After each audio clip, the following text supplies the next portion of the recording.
Hi, I'm Tim. Welcome to Watchbox, and thanks for logging on. If you love this watch, email me, tmosso at thewatchbox.com. It's in the description below. Your purchase and pricing email question line for buying this or any watch you see on any Watchbox platform. Reach out to me directly, tmosso at thewatchbox.com. This is a model that I love, the SBGA031.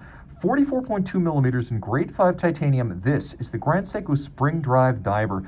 Now the timepiece is wearable, very light in titanium. It's 14 millimeters thick, and from lug to lug, it measures 50.5 millimeters if you just measure the lug to lug distance. Now solid end links of the bracelet, it is 53.5 millimeters across the wrist, which means it wears more or less like a 44 millimeter Betterini case Panerai. 22 millimeter spacing between the lugs, and Grand Seiko takes seriously the notion that you might put it on a strap, even equipping it with strap tool apertures in the lug flanks. Throw it on the wrist, and my wrist is 16 centimeters circumference, and it sits secure, comfortable. It really is low and easy to fit underneath a cuff, and not just a jacket cuff either, but a shirt as well. You can see that it's broad across the wrist, but not comically so. I'll zoom out a little bit more so you can get a better perspective on how big this watch really is.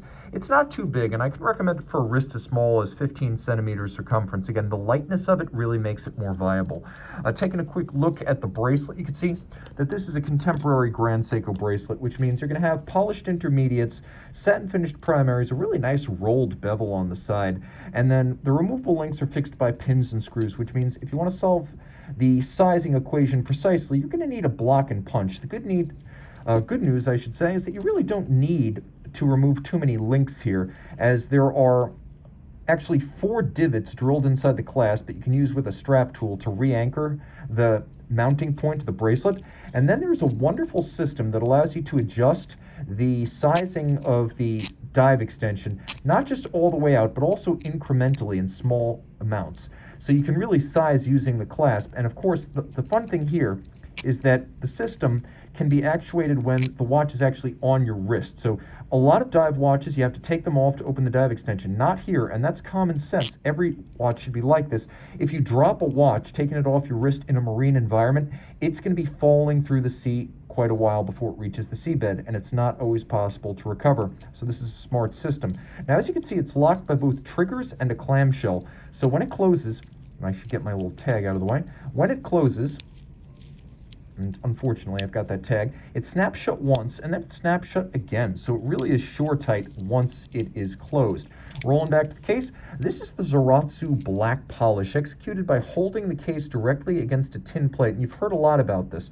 It's executed on a Zalitz machine, which has a spinning tin plate, and then the artisan holds the surface against the spinning tin plate and creates this optically smooth, mirrored, almost black polished-like surface. Now, when I talk about black polish, I mean a polish that reflects light only at one angle, and from many angles will appear black. It's generally used on very small, very fine parts like screws and regulators and Swiss watch movements.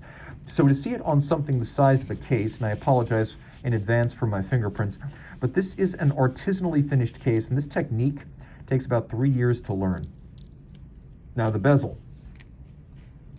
It is ADLC, which is to say it is a very scratch resistant but ultimately not ceramic material. The advantage is that unlike ceramic, ADLC cannot fracture.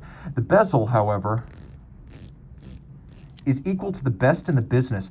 It combines the silky glide with the distinct ratchet of a Rolex bezel. Rolex and Grand Seiko bezels really are the best for mixing that silky, almost slick feeling with a detent that is nevertheless still resolutely mechanical and distinct, and it's a really impressive alchemy.